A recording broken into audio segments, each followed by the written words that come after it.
If you finish this video and your activism still burns you out, unsubscribe. I'm not selling peace, I'm selling uptime, operational compassion that stays online when the news cycle weaponizes your nervous system. The Order of Interbeing, OI, is not a Pinterest of soft quotes.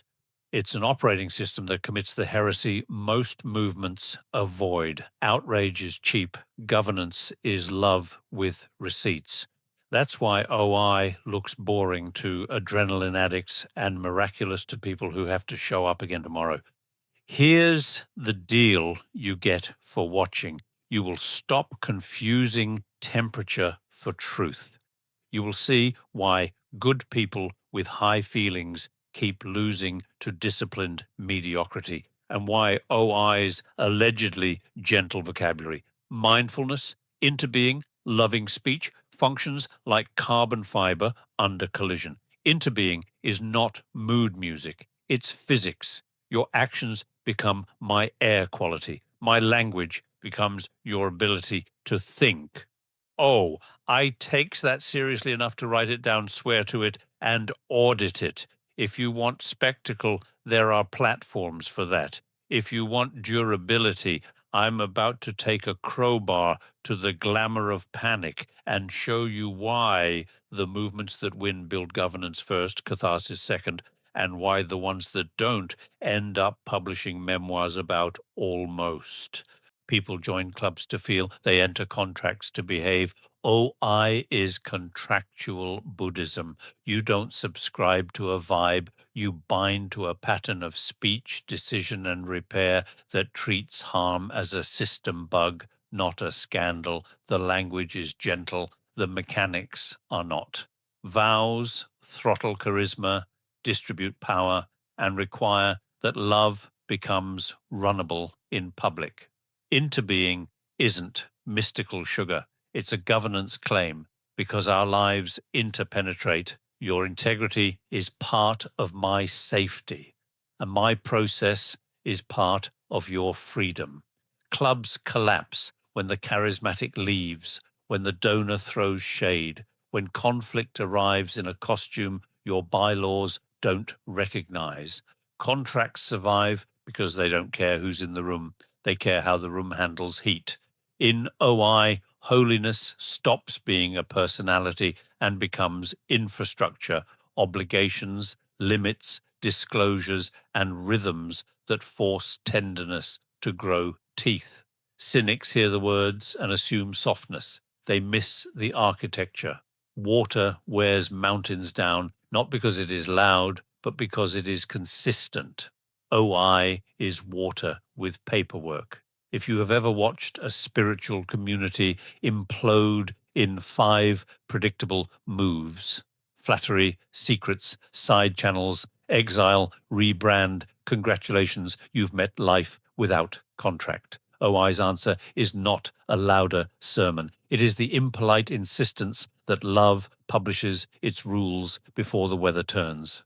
Platforms monetize heat. Movements that confuse heat with power become unpaid interns for an outrage economy that pays in cortisol. The cycle you know. A surge, a thread, a fundraiser, a scandal, a fracture, a docuseries. Bodies piled behind the algorithm while the platform's quarterly report smiles. Burnout isn't your failing, it's their business plan. OI's insult to that plan is structural, not inspirational. It normalizes deliberate pacing that investors would call anti-growth. It refuses performative emergency that swaps logistics for applause. It treats rest as operational hygiene, not a spiritual indulgence. None of that feels cinematic. All of it is survivable. Quiet is not surrender. Quiet is the sound of systems that no longer pay a tax to dopamine. The harsh truth, a movement addicted to spikes cannot build trust. And without trust, there is no throughput, only noise that exhausts allies and fattens adversaries. OI's boring cadence, check-ins that actually count, language that moves information without shrapnel, ceremonies that return capacity rather than drain it, looks soft to the untrained eye. It is actually anti-fragile design, fewer heroics, more Mondays that don't collapse. Everyone loves compassion until it requires limits. Vows exist to break the two failure modes that kill movements, ecstatic harm and paralyzed care. When you're righteous, vows slow you enough to see the person inside the target. When you're numb, vows pull you back to duty when your mood tries to pass for ethics. Think of vows as governors on the engine, capping speed before you crash the team, forcing clarity before you torch the thread. They forbid cruelty dressed as clarity and forbid a faux gentleness that abandons the vulnerable to keep the room nice. In spectacle culture, that looks like weakness. It's engineering. Vows turn compassion from a sensation into a repeatable behavior under adverse conditions. Without vows, the loudest voice becomes policy, and the kindest voice becomes exhausted. With vows, the loud learn to land without breaking the floor, and the kind learn to say no without apologizing for existing. This is not inspirational poster material. This is how ships finish storms with their crew intact. Call anything community long enough and you will believe warmth equals safety. It doesn't. A Sangha worthy of breath is infrastructure, rotating roles so power doesn't root, budgets on paper so money doesn't evaporate into aura, grievance channels with teeth so harm doesn't learn your address, and decision rules that outlive charisma. That's not romance. That's the only reason fragile beings can risk tenderness. I treats gathering as ops. Who convenes? Who pauses? Who stewards when grief hits 90 decibels? What happens when a donor tries to buy the mission with a smile? Which decisions require unanimity, which require quorum, and which require a cooling off period because you can feel the panic wanting to legislate? The answers cannot be whoever is loudest today. The answers must be written. Receipts are not cynicism. They are compassion with an audit trail. A Sangha that won't publish its mechanics is a Sangha rehearsing for scandal. A Sangha that can publish can also apologize, repair, and continue. That is the most radical tenderness available in a century addicted to drama, continuity. Loving speech sounds like scented air. In OI, it's load-bearing design. Words either distribute weight or concentrate it until flaws fail. We do not confuse cleverness with clarity or catharsis with contribution. Mic drops win rooms and lose relationships. Sugar-coated vagueness keeps dinners pleasant and corrodes trust in the dark. Strategic silence forces others to do your emotional labor. All three are bandwidth theft. OI's discipline is to keep throughput high under heat.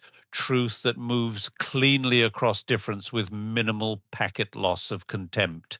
That means refusing to weaponize trauma as a veto, refusing to sanctify humiliation as honesty, and refusing the performative neutrality that abandons people to balance.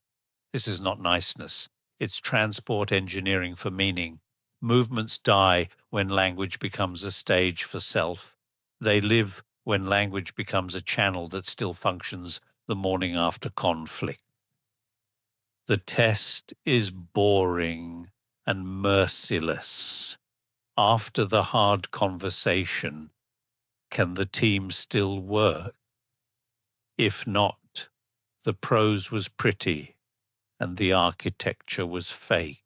Every system attracts predators. The repeat offenders in spiritual activism are boringly stable. Niceness as cowardice, conflict avoidance under the banner of harmony where truth has to whisper.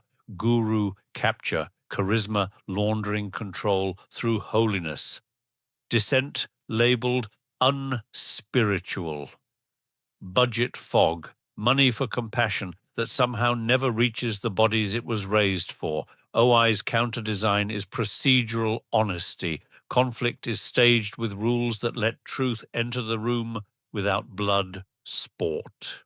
Teachers are interruptible, answerable to peer review and lay governance.